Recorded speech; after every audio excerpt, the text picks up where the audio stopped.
Alors, nous avons eu droit aujourd'hui à un Donald Trump qui était enjoué, heureux, fringant à l'idée d'annoncer finalement là, son fameux plan pour libérer l'Amérique. En fait, Donald Trump, dans son discours, a annoncé l'âge d'or de l'Amérique comme si c'était essentiellement la déclaration d'indépendance économique des États-Unis.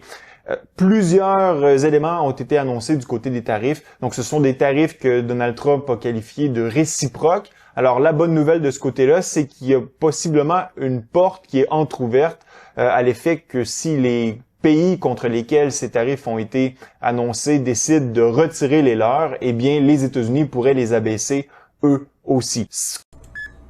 Donc, pour tous les pays qui exportent vers les États-Unis, le tarif minimal imposé est de 10%. Donc, Donald Trump nous a présenté ça de façon un peu, on va dire, rigolote, là, dans le sens que c'était vous le voyez ici, là, sur une espèce de panneau où les tarifs que facturent ou qu'imposent les pays étrangers sur les États-Unis sont présentés. Et sur la colonne juste à côté, ce sont les tarifs que les États-Unis ont l'intention de facturer ou d'imposer aux pays étrangers. Et Donald Trump s'est présenté comme quelqu'un de très généreux en n'imposant pas des tarifs réciproques identiques. Par exemple, la Chine qui, selon les calculs des Américains, imposerait des tarifs à la hauteur de 67% sur les exportations américaines, se fait imposer un tarif de 34% pour tous les produits qui seront exportés de la Chine et importés aux États-Unis. L'Union européenne va imposer à 20%, le Vietnam à 46%, Taïwan à 32%, le Japon à 24%, l'Inde à 26%. Et l'espèce de générosité là, de Donald Trump découle du fait que ce qui est imposé aux États-Unis et ce que les États-Unis imposent, ce n'est pas la même chose. Donc, les États-Unis ont été un peu plus flexibles à l'égard de ses partenaires commerciaux. Donc, le Brésil, 10%, l'Australie, 10%. Et là, lorsque vous passez là, la multitude de pays, là, regardez, ça finit plus. Là. Donc, il y a certains tarifs qui sont très, très, très élevés. Par exemple, la Macédoine à 33%, l'Irak à 39%. Là, ça continue.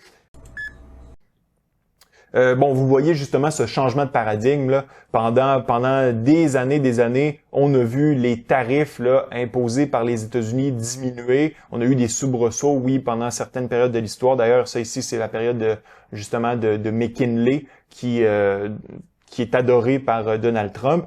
Et là, on s'en allait de plus en plus vers cette espèce de libre-échange. Là, on change de paradigme, on retourne vers le protectionnisme qu'on a connu notamment au début du 20e siècle et beaucoup au 19e siècle.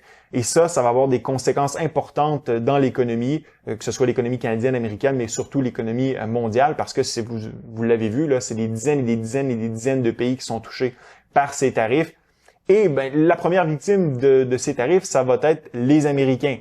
Ceux-ci vont devoir payer justement des produits beaucoup plus chers et ça va diminuer leur potentiel à consommer. Si vous regardez les obligations 10 ans, regardez les taux d'intérêt. Les taux d'intérêt ont chuté fortement après l'annonce de Donald Trump. Ça, c'est un indicateur que les marchés sont inquiets à l'effet que l'économie américaine pourrait ralentir fortement. Et si vous regardez le GDP FedNow, regardez là, les prévisions pour le premier trimestre, on est à moins 1,4 pour l'indicateur qui ajuste pour les importations et les exportations de l'or. Donc, on est venu corriger finalement la lecture du GDP Now. Et le premier trimestre serait négatif de 1,4%. Donc, clairement, ça va avoir des répercussions importantes du côté de l'économie. On ne le sait pas encore concrètement. Là, il va falloir attendre quelques temps que ces tarifs soient appliqués pour voir de quelle façon l'économie va ralentir. Bonjour à tous, c'est un jour historique. Donald Trump vient de tuer la mondialisation et au passage l'Union européenne. On pourrait même ajouter tous ceux qui défendent ce modèle, les Macron, Ursula von der Leyen, etc., en annonçant sa politique de droits de douane qui a un double effet. Elle sape tout le modèle de la mondialisation et donc du mondialisme de manière très cohérente avec ce qu'il fait depuis le 20 janvier. Il n'y a pas de surprise. Je vais y revenir. Et en plus, ça entraîne une réaction en chaîne qui crée une implosion ou une explosion de l'Union européenne. D'ailleurs, ça a commencé dans les réactions ce 3 avril matin. Et un Royaume-Uni qui a quitté l'Union européenne, qui est très privilégié, vous allez voir.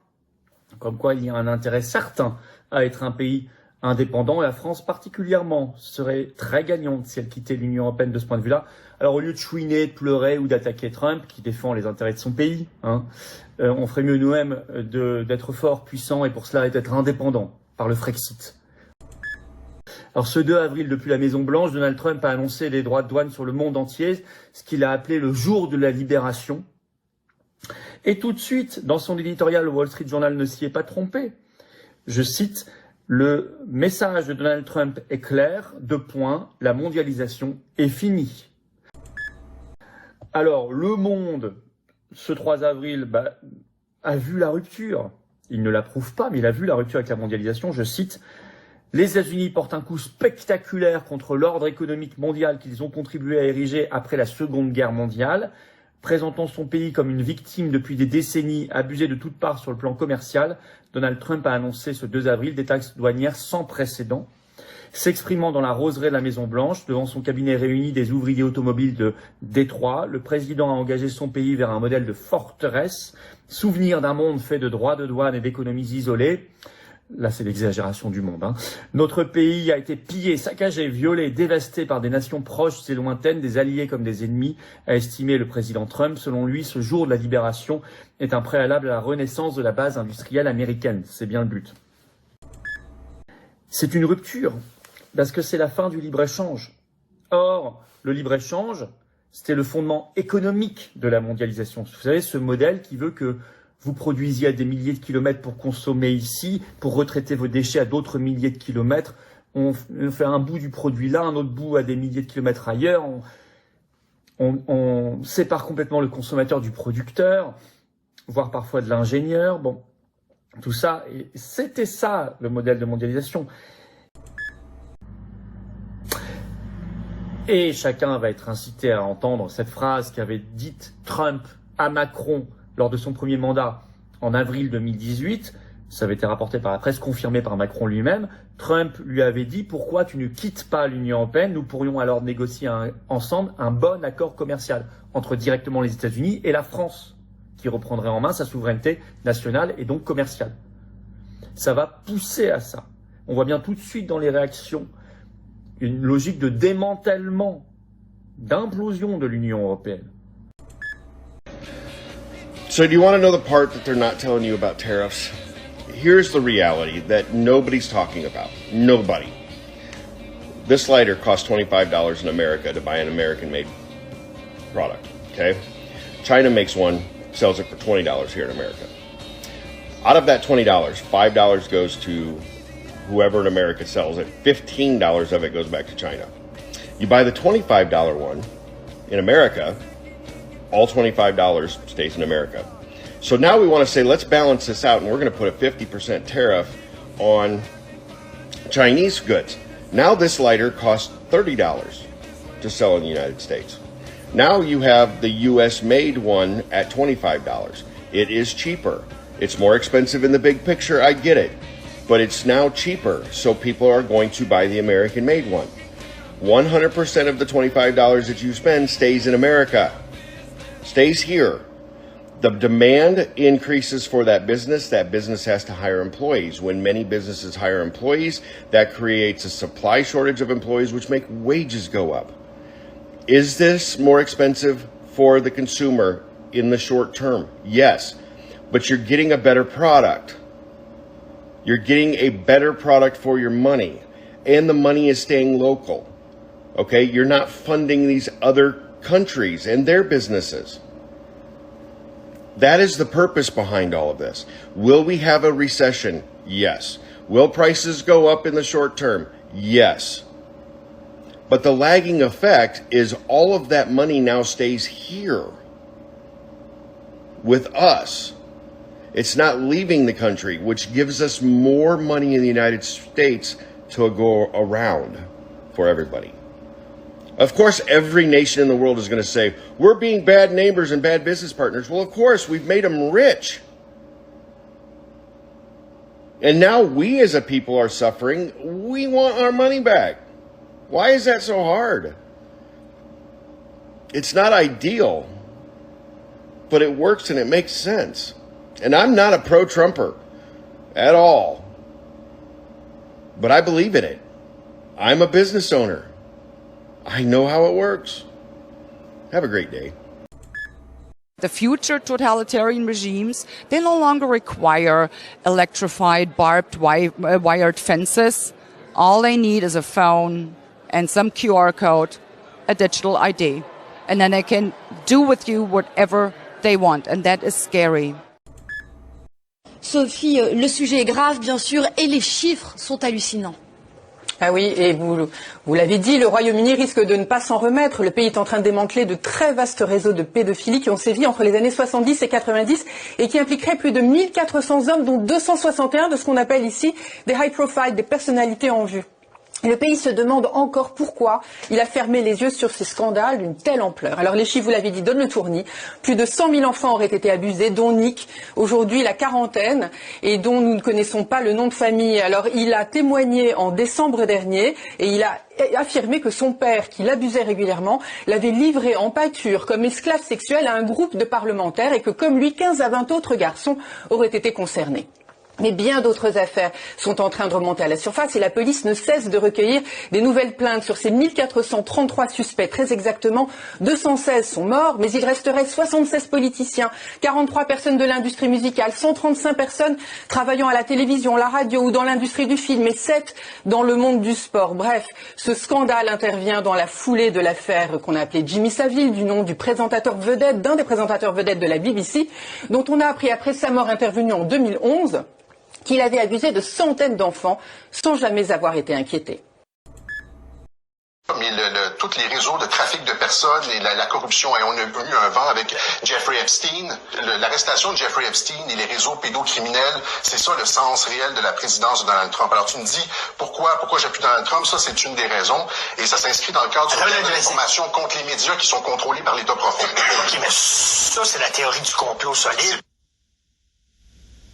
Et on dit, Epstein, il se cachait pas, là. Et à un moment donné, il y a un personnage dans le film qui dit, écoute, tu ne pouvais pas être ami avec Jeffrey Epstein et ne pas savoir que ce gars-là organisait des parties de cul et des orgies avec des mineurs, puis qui, sur son île, que c'était comme un genre de paradis où des gens très fortunés s'envoyaient en l'air avec des mineurs. C'était impossible de pas le savoir. Express, celui qui s'est rendu le plus souvent sur l'île privée de Jeffrey Epstein, ben c'est Bill Clinton. C'est Bill Clinton. Son nom revenait extrêmement souvent. C'est impossible que Bill Clinton allait là rien que pour jouer au golf. Impossible. Je veux dire, c'était des parties organisées. Tu sais, quand les républicains, les complotistes le disent, là, les démocrates, ils organisent des parties de cul avec des jeunes filles, avec des mineurs, ce sont des pédophiles, puis tout ça, puis Hillary Clinton est là-dedans, puis tout ça. Des théories du complot, aussi folles soient-elles, c'est toujours basé en partie sur des choses qui sont vraies. Ça part d'une histoire vraie, et Clinton, c'est impossible que Clinton allait là et ne savait pas ce qui se passait et ne voyait rien. Et ce gars-là, quand même, Bill Clinton, s'en est sorti parfaitement. Hein? Est-ce que il a été traîné devant les tribunaux? Non. Puis Jeffrey Epstein, son suicide, entre guillemets, je ne suis pas complotiste, mais quand même, là, il y a des gens de la monarchie britannique, des anciens présidents, des gens fortunés, tu sais. Quand les gens disent, les complotistes disent, il y a comme une internationale de gens fortunés qui organisent des parties pédophiles, ça, ben, il était pas très loin de la réalité.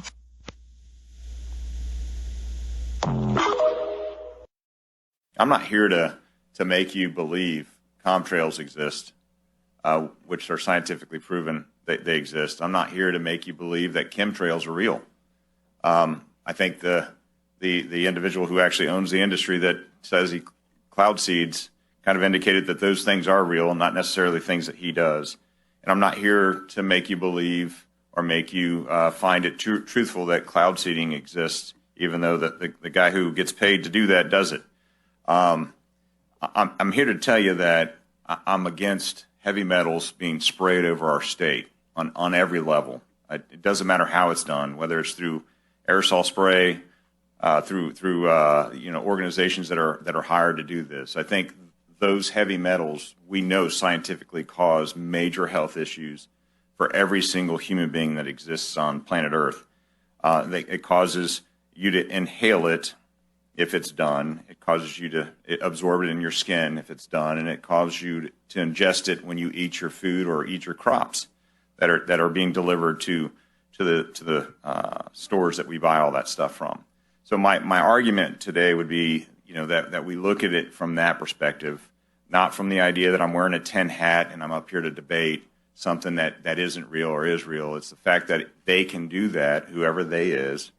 I listed out several companies that are actually listed in there that do some of those aerosol sprays.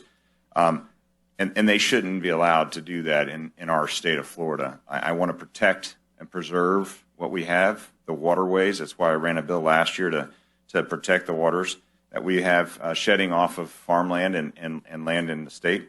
And I think that we continue to see things like this. And I'm not talking about the visible lines in the sky. I'm talking about the actual effects of acid rain and things that we all know happen that are scientifically proven. When I was writing my book, one of the most momentous and shocking discoveries that I encountered and that I made, in my research was seeing the deep involvement of the intelligence agencies in this public health space. Mm-hmm. The last chapter in my book shows this series of tabletop exercises, about 20 tabletop exercises that took place between 1999, that was sponsored, all of them by the CIA, but involving a lot of, important hundreds of thousands of people who took part in these pandemic simulations. And each one, Bill Gates, Madeleine Albright, Tom Daschle, and to give them kind of an imprimatur of legitimacy. But what they each did was they'd take a simulated pandemic and they'd show what the response was. And the response was not a public health response. It was the imposition of totalitarian control. What they were doing is, how do we use this pandemic to suppress free speech, to censor social media and the media, to close churches, to lock down society, to force people to wear masks, and then funnel them into the chute of mass vaccination with a quickly created and untested zero liability vaccine. Every one of them does the same thing. None of them is about public health. It's a militarized and monetized response. Une visite de l'hôpital Maisonneuve-Rosemont comme vous ne l'avez jamais vu. Des lits condamnés par manque de personnel. Des rongeurs qui s'introduisent dans le bâtiment. Des employés qui vont jusqu'à capturer des oiseaux. Des murs endommagés qui servent de poubelles. Et des fuites d'eau, comme celle-ci à l'urgence il y a quelques mois. TVA Nouvelles n'a pas attendu l'invitation du gouvernement pour explorer mercredi l'établissement Vétus, dont les travaux de modernisation, à la surprise générale, ont été repoussés à une date indéterminée par la CAQ. Vaut mieux prendre les marches parce que les ascenseurs tombent régulièrement en panne. C'est même arrivé avec un patient en réanimation selon nos informations. Voyez ces tubes accrochés au plafond, dignes d'un hôpital du tiers-monde. Il s'agit du fameux système de climatisation qui est relié aux fenêtres. Parlant des fenêtres, c'est loin d'être charmant. Ça donne l'impression d'être en prison avec ce grillage à poules. C'est la vue qu'on offre aux patients. Nous nous sommes invités également aux soins intensifs. Derrière ces rideaux, on découvre des lits qui ne sont pas utilisés alors que les besoins sont criants. Il y en a 7 comme ça qui prennent la poussière parce qu'on manque d'infirmières. Et cette indisponibilité met de la pression sur l'urgence de l'hôpital. On est obligé de refuser des patients aux soins intensifs. On en transfère même ailleurs dans d'autres hôpitaux. À l'unité des naissances, nous avons visité une chambre qui a gardé son look des années 50. Il y a 4 lits dans la même pièce. Cela signifie qu'il peut y avoir jusqu'à 12 personnes en même temps dans la chambre. Oubliez votre intimité et les conversations privées avec votre médecin. Tout le monde entend ce qui se dit. Pas de douche dans les chambres, il faut se rendre dans une autre pièce et parfois les femmes qui viennent de donner naissance font même la file pour pouvoir se laver. Ce n'est pas d'hier que certains hommes aiment se déguiser en femmes, monter sur scène et en faire un spectacle, ce qu'on appelait et ce qu'on appelle encore les drag queens, qui ont longtemps représenté un genre particulier du monde du cabaret, du musical, mon cher Mathieu. Mais les drag queens semblent vouloir changer de rôle et s'investir, certains en tout cas, dans une mission pédagogique auprès des enfants, comme on le verra à Bordeaux ce dimanche, avec l'organisation de spectacles pour des bébés de 0 à 3 ans. Plusieurs s'en inquiètent. Que se passe-t-il exactement, Mathieu? Quel étrange phénomène avons-nous devant nous?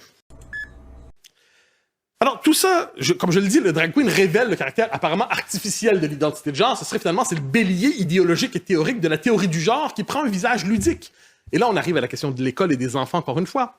Pourquoi imposer ce modèle à l'école à l'âge où normalement on croyait que les enfants avaient besoin de cadres, de repères symboliques, identitaires pour se construire, quitte à les contester ensuite, mais pour se construire, pour élaborer leur personnalité, eh bien, on décide consciemment, il faut quand même le dire, de déconstruire ces repères, de déconstruire les cadres anthropologiques, de déconstruire les évidences et de faire de l'exception la norme en toutes circonstances.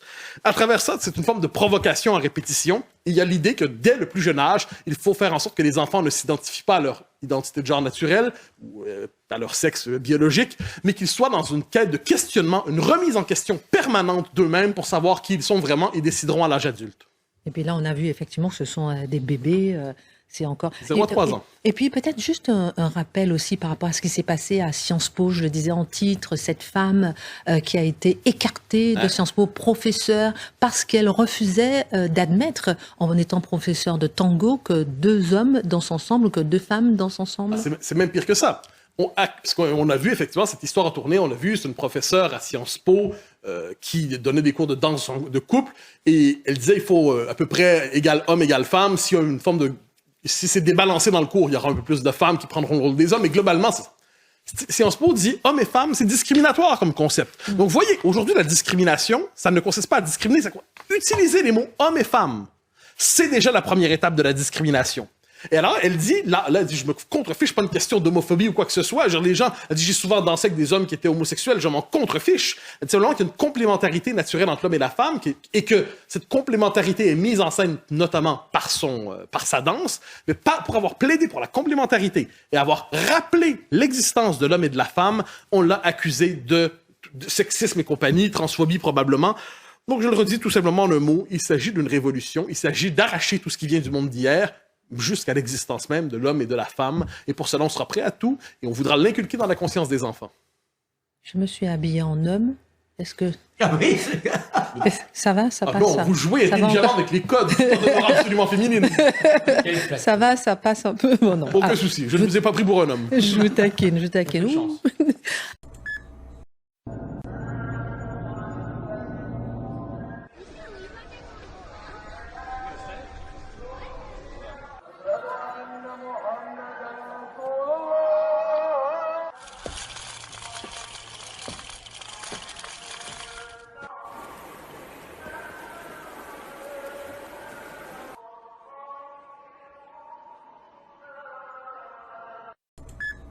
Actuellement, on assiste à ce qu'on appelle une démolition contrôlée. Mais on est sur Terre. Et le mal, s'il est tout puissant actuellement, n'a pas tout en main. Et mon espoir, et ça j'y crois, c'est qu'à un moment donné, sa valeur échappe des mains. Et donc ça sera aux populations de se révolter, ce que j'appelle l'instinct de survie. C'est-à-dire que il faudra, et c'est le plus dur, que les gens comprennent qu'on a en face de nous les ennemis du genre humain. Ils veulent notre peau, ils veulent nous asservir, nous laisser crever. Vous savez, les personnes âgées, ce sont des personnes inutiles pour ces gens-là. D'ailleurs, vous avez un professeur, Laurent Alexandre, je sais plus, Laurent Alexandre, qui a parlé d'espérance résiduelle, d'espérance de vie résiduelle. Il voulait tester les vaccins sur ces personnes âgées. Vous voyez la mentalité, c'est-à-dire qu'en gros, cette personne âgée a 6 mois, 1 an, 2 ans à vivre, on va tester le truc, et puis si ça meurt, vous voyez la mentalité. Le problème, c'est que il n'y en a pas un comme lui, il y en a, Bill Gates en est malheureusement un des représentants. Donc, j'espère que dans le système qui va s'écrouler en particulier parce que vraiment il faut passer d'un monde à un autre, eh bien, j'espère que les gens vont prendre conscience. Je vais vous citer un exemple. Les gens doivent prendre conscience. Un exemple, j'ai découvert récemment le rôle de la France China Foundation, qui a été créée en 2012. Eh bien, vous avez, alors c'est soutenu par l'Institut Mérieux, c'est tout ce qui est vaccin, etc. Mais vous avez aussi la Banque Lazare, vous avez AXA, enfin bref, le gratin. Eh bien, chaque année, ils donnent un prix Young Leader. Alors, il y a plusieurs heureux bénéficiaires, chinois et français. Pour l'année 2019, celui qui a reçu ce prix Young Leader, c'est Olivier Véran, En 2013, c'est Ministre de la Santé. Ministre de la Santé. Édouard Philippe, en 2013, a été Young Leader de la fondation de la France China Foundation. Et donc vous avez vraiment une élite qui est cooptée, choisie et qui a un objectif, imposer un ordre, et c'est ça qu'il faut comprendre, un ordre mettant à bas l'héritage de la révélation. Voilà. Les Québécois sont totalement dominés par la peur. La preuve, 43% d'entre eux appuient Mark Carney comme prochain premier ministre du Canada, du moins selon le sondage léger publié aujourd'hui dans le Journal de Montréal. C'est incroyable, mais ça s'explique d'abord comment, par les séquelles de la COVID, les libéraux ont bien compris qu'on pouvait remplacer la peur du virus par la peur de Donald Trump, par la peur de l'extrême droite américaine. Ils ont bien compris qu'ils pouvaient surfer sur la crise provoquée par Donald Trump avec ses tarifs. D'ailleurs, l'hystérie canadienne par rapport à la sérénité mexicaine face aux tarifs est symptomatique de cette dégringolade du Canada, de son déclin stratégique. Donc, comment les Québécois qui se disent fiers de leur héritage, fiers de parler français, peuvent-ils s'en remettre à Mark Carney, qui ne maîtrise pas le français, qui prônait jusqu'à tout récemment l'immigration massive? Mark Carney qui a des squelettes dans son placard, qui a dirigé Brookfield, un géant financier hyper controversé, notamment en Amérique latine. Mark Carney qui est accusé également d'avoir plagié sa thèse de doctorat. Donc, comment les Québécois peuvent-ils s'en remettre à cet imposteur et à cet oligarque? Eh bien, parce qu'ils ont été embrigadés par des grands médias toutes ces années. Et je pense que même les nationalistes réalisent actuellement que la stratégie de la peur est en train de se retourner contre eux et contre tout le peuple québécois. Ils ont peur de ne pas obéir. Et moi, je le vois dans les conférences que je fais, les gens qui viennent me voir à la sortie sont morts de trouille. C'est-à-dire qu'ils n'osent pas aller contre l'ordre établi, on leur dit qu'il faut faire comme ça, et pour eux, penser tout seul. Il n'y a rien de pire que de demander à quelqu'un, prends ta décision tout seul.